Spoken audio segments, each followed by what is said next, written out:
കേരളത്തിൽ ക്ഷേമ പെൻഷൻ വാങ്ങാൻ ഒരു കാലത്ത് പ്രധാനമായും വേണ്ടിയിരുന്നത് അർഹതയായിരുന്നു. പക്ഷേ ഇടയ്ക്ക് ചിലർക്ക് തോന്നി അർഹതയൊക്കെ പിന്നെ നോക്കാം, ആദ്യം പെൻഷൻ അക്കൗണ്ടിൽ വരട്ടെ.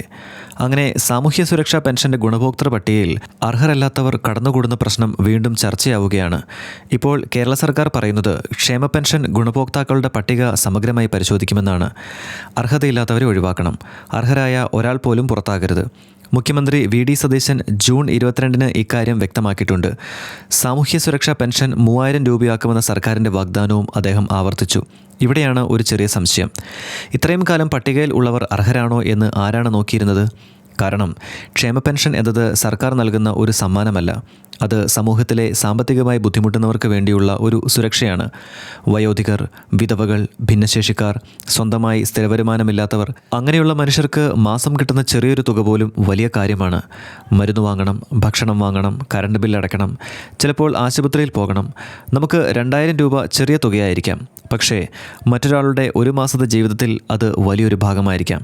ഇപ്പോൾ ജൂൺ മാസത്തെ സാമൂഹ്യ സുരക്ഷാ പെൻഷൻ വിതരണം ചെയ്യാൻ 950 കോടിയിലധികം രൂപയാണ് സർക്കാർ അനുവദിച്ചിരിക്കുന്നത്.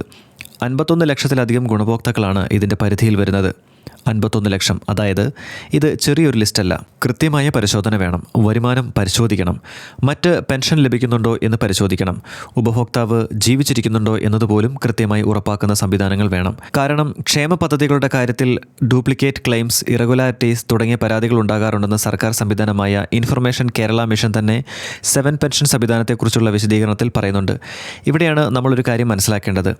അർഹതയില്ലാത്ത ഒരാൾ പെൻഷൻ വാങ്ങുമ്പോൾ അയാൾ വെറുതെ 2000 രൂപ വാങ്ങുകയല്ല, അർഹനായ മറ്റൊരാളുടെ അവകാശത്തിൽ നിന്നാണ് ആ പണം പോകുന്നത്. സർക്കാരിൻ്റെ പണം എന്ന് പറയുമ്പോൾ നമുക്കൊരു പ്രത്യേക സമാധാനമുണ്ട്. സർക്കാരിൻ്റെ അല്ലേ, എടുത്തോട്ടെ. സർക്കാരിന് സ്വന്തമായി തെങ്ങിൻതോപ്പിൽ പണം കായ്ക്കുന്നില്ല, അത് നികുതി പണമാണ്. നമ്മൾ വാങ്ങുന്ന സാധനത്തിൽ, നമ്മൾ ഉപയോഗിക്കുന്ന സേവനത്തിൽ പല വഴികളിലൂടെ പൊതുഖജനാവിലേക്ക് എത്തുന്ന പണം. അതുകൊണ്ട് അനർഹനായ ഒരാൾ ക്ഷേമ പെൻഷൻ വാങ്ങുന്നത് ഒരു ചെറിയ കാര്യമല്ല, അത് ക്ഷേമ സംവിധാനത്തെ ദുർബലപ്പെടുത്തുകയാണ്. പക്ഷേ ഇവിടെ മറ്റൊരു അപകടമുണ്ട്. പട്ടിക ശുദ്ധീകരണം എന്ന പേരിൽ യഥാർത്ഥ അർഹർ പുറത്താകരുത്. കാരണം നമ്മുടെ നാട്ടിലെ വേരിഫിക്കേഷൻ സിസ്റ്റം എന്ന് പറഞ്ഞാൽ ഒരു രേഖയിൽ പേര് രാധ, മറ്റൊരു രേഖയിൽ രാധ കെ, ആധാറിൽ രാധ കെ. അപ്പോൾ കമ്പ്യൂട്ടറിന് സംശയം, ഇത് 3 സ്ത്രീകളാണോ എന്നത്. പിന്നെ ആ വയോധിക പഞ്ചായത്തിൽ പോകണം, അക്ഷയയിൽ പോകണം, രേഖ കൊണ്ടുവരണം, വീണ്ടും അപേക്ഷിക്കണം. അങ്ങനെ അർഹത തെളിയിക്കാൻ അർഹനായ മനുഷ്യൻ തന്നെ ഓടേണ്ട അവസ്ഥ വരരുത്.